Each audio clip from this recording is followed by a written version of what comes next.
A very good morning, children. Today I am going to start lesson number 10, Essential for Life, Air and Water. We know that air is present all around us. We cannot see or smell air but can feel its presence when it moves. Air is essential for the existence of life. हमारे लिए हवा बहुत ज़रूरी है. Next is given, the meaning of atmosphere is given. Our earth is surrounded by a blanket of air called the atmosphere. The atmosphere extends to a height of about 300 kilometre. हमारी अर्थ के surface से above the earth surface मतलब हमारी अर्थ के surface के ऊपर जो 300 kilometre का एरिया है that is known as atmosphere. और इसमें डिफरेंट लेयर्स होती हैं, troposphere, stratosphere, mesosphere, thermosphere and exosphere. और एक डायग्राम के थ्रू आपको बताया गया है कि कितने किलोमीटर के बाद कौन सी लेयर स्टार्ट होती है. जैसे ये लिखा हुआ है, इनका डिस्टेंस भी यहाँ लिखा हुआ है कितना है अर्थ के सरफेस से. नेक्स्ट आ जाता है इम्पोर्टेंस ऑफ एटमॉस्फेयर, जो कि बताता है कि हमें ऑक्सीजन मिलती है. It provides oxygen to all living beings, it maintains the temperature, it burns the materials, it protects us from harmful UV rays. तो ये इसके 4 हमें इम्पोर्टेंस बताए गए हैं पॉइंट्स.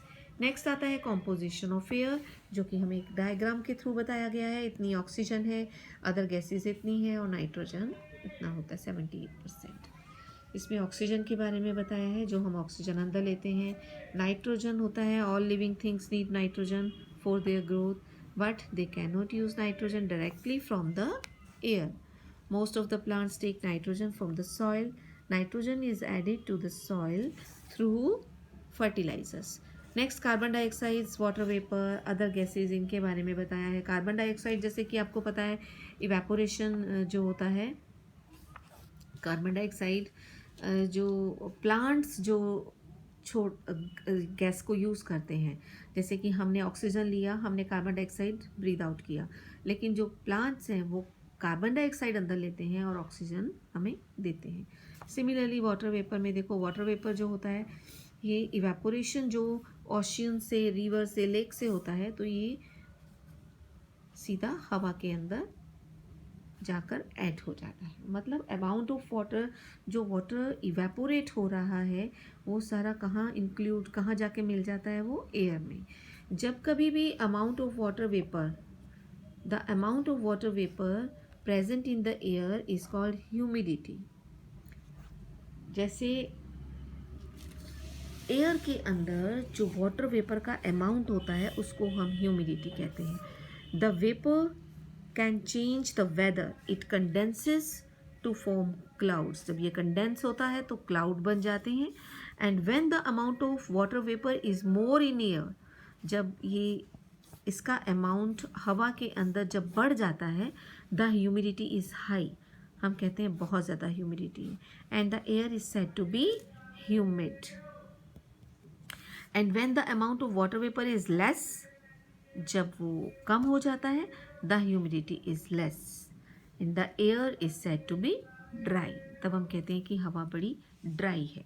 अदर गैसेस भी होती हैं, hydrogen, ozone, helium, neon and argon, ये भी हवा के अंदर, एयर के अंदर पाई जाती हैं. नेक्स्ट आता है इम्पोर्टेंस ऑफ एयर.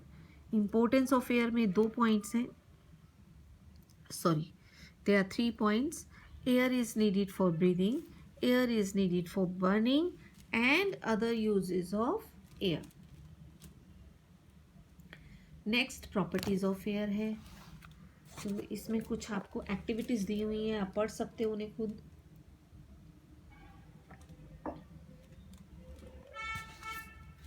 एक्टिविटीज को आप रीड कर सकते हो और ज़्यादा डिफिकल्ट नहीं है, आप इन्हें घर में करके भी देख सकते हो. तो प्रॉपर्टीज़ ऑफ एयर में क्या बताया है, एयर ऑक्यूपाइज स्पेस, ये स्पेस लेती है, एयर को स्पेस चाहिए. एयर हैज़ वेट, एयर का वेट भी होता है. गैस के सिलेंडर को कभी आपने देखा होगा ना, उसके ऊपर लिखा होता है weight. Air can be compressed since the molecules of gases in air are far apart from each other. हमें पता है, हमने मॉलिक्यूल्स का पढ़ा था ना. मॉलिक्यूल्स जो होते हैं सॉलिड, लिक्विड एंड गैसेस में, सॉलिड में काफ़ी क्लोजली पैक्ड होते हैं, लिक्विड में थोड़ा सा लूजली होते हैं और एयर में बहुत दूर दूर होते हैं। तो since the molecules of gases in air are far apart from each other and air can be compressed and pushed into small spaces. Air expands on heating and contracts on cooling. गर्म करने पे expand करती है और ठंडा करने पे contracts होती है. Air exerts pressure. तो the pressure exerted by air is called atmospheric pressure. Next is importance of air pressure. इसका क्या रोल है ये बताया गया है. Air pressure helps in everyday life like filling up a syringe and fountain pen, drinking with straw and using droppers. तो ये uses हैं, ये उसकी इम्पोर्टेंस है एयर प्रेशर की. आपने पिचकारी कभी होली में भरी है ना, आप ऐसे करके खींचते हो, आप क्या करते हो, वो एयर प्रेशर ही तो है, हम यूज़ करते हैं जो उसमें. When you drink with straw, जब आप स्ट्रॉ से कुछ पीते हो, कोक पीते हो या कोई भी शेक लेते हो, तो the air inside the straw is removed while sucking.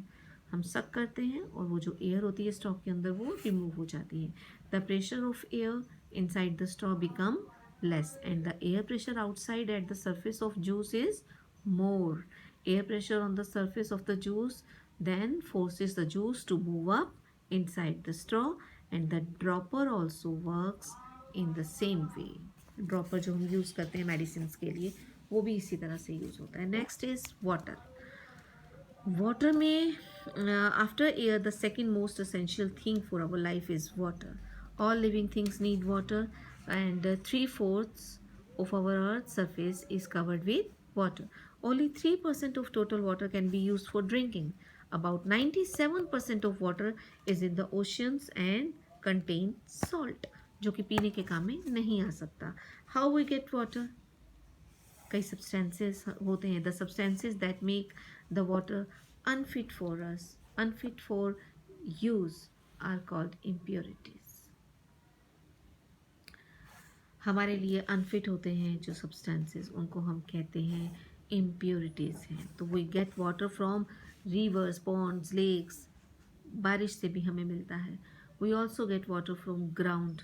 हम जो हैंड पंप लगाते हैं या कुएँ होते थे पहले घरों में, तो वहाँ से भी पानी लिया जाता था. Many things like dirt, mud, germs are mixed with water and make the water unfit for use. तो उन्हें हम क्या कहते हैं? प्योरिटीज़. दो तरह की होती हैं, soluble and insoluble. All those impurities that can dissolve in water are called soluble impurities, जैसे कि potassium and sodium. And insoluble impurities क्या होती हैं? All those impurities that do not dissolve in water are called insoluble impurities. Next आ जाता है removal of impurities. कैसे हम पानी में से उनको रिमूव कर सकते हैं, तो उसके भी अलग अलग मेथड हैं. Sedimentation, decantation, filtration. ये तो हैं इनसॉल्यूबल इम्प्योरिटीज़ को रिमूव करने के तरीके हैं. नेक्स्ट इसके बाद हम पढ़ेंगे रिमूवल. जो रिमूवल ऑफ सॉल्यूबल इम्प्योरिटीज़ है वो भी होता है, वो कैसे होता है. तो इसमें सेडिमेंटेशन में क्या होता है? Mixture of water and insoluble impurities is allowed to stand undisturbed. उसको हम ऐसे रख देते हैं कंटेनर में डाल के, तो जो हैवी इनसॉल्यूबल इम्प्योरिटीज़ हैं वो सेटल डाउन हो जाती हैं, नीचे बैठ जाती हैं, और layer of impurities is called sediment. When the impurities settle down, जब वो बैठ जाती हैं, then clear water is left above the layer of impurities and this process is known as sedimentation. Next आता है decantation. Sedimentation के बाद after sedimentation the clean water is poured gently into the separate container without disturbing the sediment of impurity. उसको हिलाना नहीं है, उसको disturb नहीं करना, बिना हिलाए हमें उसे दूसरे बर्तन में डाल लिया है. And this process is decantation and the rate of sedimentation can be increased by adding chemical like alum. फिटकरी जो होती है, this is known as loading. Next is filtration. Filtration क्या होता है? This method is used to separate water from insoluble impurities like sand by using a filter paper. ये नीचे activity दी हुई है, आप इसको रीड करेंगे और इसको ध्यान से देखेंगे कि इसमें कौन कौन सी चीज़ें यूज़ हुई हैं, जैसे फनल और ये insoluble solid residue. Filter paper कौन का है, और ये फिल्ट्रेशन मेथड का नाम है. क्लियर लिक्विड वाटर यहाँ फिल्ट्रेट होके आ रहा है, तो ये सारा आप यहाँ से समझ सकते हो. Next is removal of soluble impurities, जो कि इवेपोरेशन से भी होता है. डिस्टिलेशन से भी होता है। हम पानी को बॉयल करके इवेपोरेट कर देते हैं, जो पानी होता है वो उड़ जाता है और जो उसकी जो सॉल्यूबल इम्प्योरिटी है वो वहीं उस बर्तन में नीचे रह जाती है। डिस्टिलेशन कैसे होता है? In evaporation water mixes into air in the form of water vapour and only impurities are left behind, but in distillation both impurities and pure water are obtained. In distillation, impure water is heated in a flask. On heating, water changes into steam and impurities are left behind in the flask. The steam passes through the condenser. Condenser में से pass होके here it cools and changes into water again, और वो दोबारा से ठंडा होके पानी में कन्वर्ट हो जाती है। जैसे यहाँ हमने इस बर्तन में किया है, ये पानी हम बॉईल कर रहे हैं और ये यहाँ से होता हुआ जो धुआं है, जो स्टीम है, जो वाटर वेपर है, वो इस बर्तन में आके दोबारा से पानी की फॉर्म में कलेक्ट हो जाएगा और ये जो इम्प्योरिटीज़ हैं वो यहीं पे इसी में रह जाएंगी। तो इस तरह से हम डिस्टिलेशन में यूज़ करते हैं। This is the method of distillation. Next is purification of drinking water. Purification of drinking water मतलब पीने का पानी जो है वो 3 तरीके से ही प्योरीफाई होता है, बॉइलिंग से, क्लोरीनेशन से एंड वाटर प्योरीफायर से। हमारे घरों में लगे होते हैं वाटर आरओ भी बोलते हैं इसे। तो बॉइलिंग वाटर तो डॉक्टर भी सजेस्ट करता है कि इसको 10 मिनट के लिए पानी को बॉईल करो तो वो पीने के लायक बन जाएगा। क्लोरीनेशन, हम पानी में क्लोरीन की टैबलेट्स डाल देते हैं, बड़ी बड़ी जो टंकियाँ होती हैं ना पानी की, उनमें ये यूज़ किया जाता है मेथड। वाटर प्योरीफायर तो आप जानते ही हो सब, nowadays electrical water purifier is used to get pure water. In most of the houses, RO water purifier is used. Next, some keywords are given here. Read them, learn the definition and spellings भी इनको learn करने हैं आपको. Then question answers I will send you in the form of PDF. So read lesson again and underline all the difficult words and learn the spellings.